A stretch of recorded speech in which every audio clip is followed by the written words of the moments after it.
else like that at all. I'm not. No, So for me, it's just the fact that, like, if a real Black woman acts like Shanae, y'all call us ghetto, but when Martin does it, it's funny. So that's why true, I'm saying, like, I would just we don't even act like that. Where did that actually come from? Real women don't be acting like that. And that's why I'm glad to have shows like I said, I've been binging Living Single and just watching this sitcom of young 20-something Black-year-olds. They're not acting too ratchet. They're not acting out of pocket. They're just acting like regular people living their nice lives and working their jobs. And I get the same feeling from Insecure. That's why I love that show so much, because it is authentic and it is relatable. It is serious at times, but it's also a comedy at the end of the day. And so it is funny. And I just wish that more Black women got to just be them true selves on camera, just funny. We might be a little loud, but we're not always attitude and popping our gum and flipping our hair. You know what I'm saying? But that to me is like, where did but that? Apparently, that whole bonnet comedy is selling right now. Like, I'm not gonna lie, I love the comedian Vontae. He's funny to me, but sometimes it does go a little. It does look a little exhausting. Like, okay, what can you do now besides dressing up like a Black woman? What else can you do? Exactly. And that's why I think, as like, when my comedy, I try to switch it up with certain things. I try to have like different types of topics to talk about that you can relate to and everything else. Skits aren't really my thing. I can think about doing a skit, but I'm like, I'm not a skit person. I'm more of a rant person. Yeah. And I just wanted to read this quote also that I read from Quinta Brunson.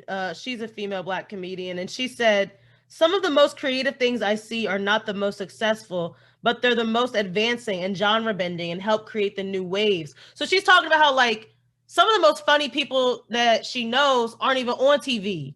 Like, they might not ever get to be on TV. She said, "The people who inspire me the most creatively are the least famous people in the world. Some of them are stand-up comics, but you'll never see them on TV. But they are the most creative because they're doing something brand new." So I really like that quote, because it just goes to show, like, I feel like this style of comedy is getting the most love right now on social media, but there's so many other people doing other funny things. Like, you don't have to dress up like a lady, or you don't have, like you said, you don't have to, sex does sell, but you don't have to use sex as a female comedian to, like, advance. Like, as I'm watching deaf comedy reruns, I'm just realizing, like, wow, these women were plus size, were fully clothed up on stage, just hanging up there like the guys. And I wish that we could, like, really bring that back and, like, really be genuine and on TV and stuff like that. Yeah, but you know what? And I think one day, I don't know, I think it's just good to be an individualist, because like I said, sex is it sells, but at some point it's going to get old. And I had people, when I first started out, they said, "Kyndra, you're funny, but you got to find something else to talk about. Like, why is this always a topic of conversation?"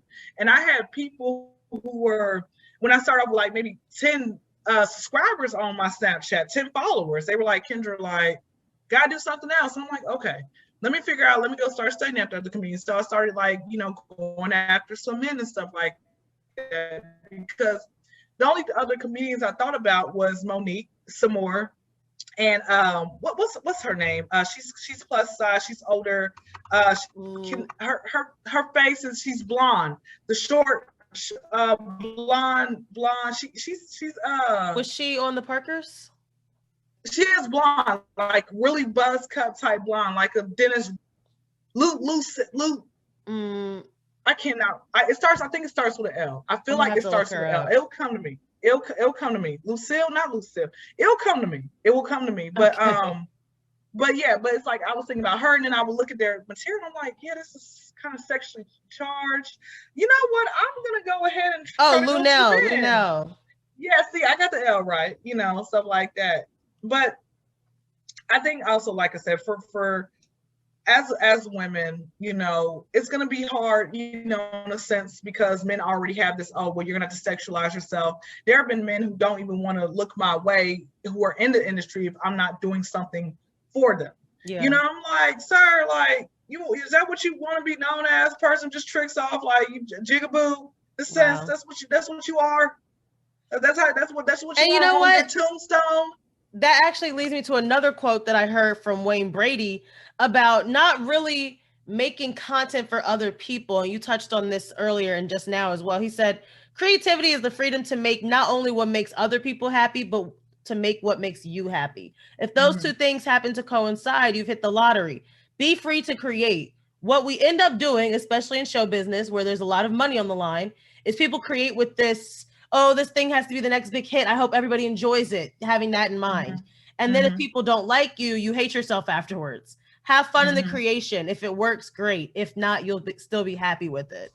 So that really is true to what you're saying. Like, you are taking other people's advice and taking other people's feedback, but you're still staying true to yourself, which I love, because at the end of the day, yeah, you might get views, but authenticity really goes a long way, you know? That's true. That's what I'm hoping. That's why I'm hoping my authenticity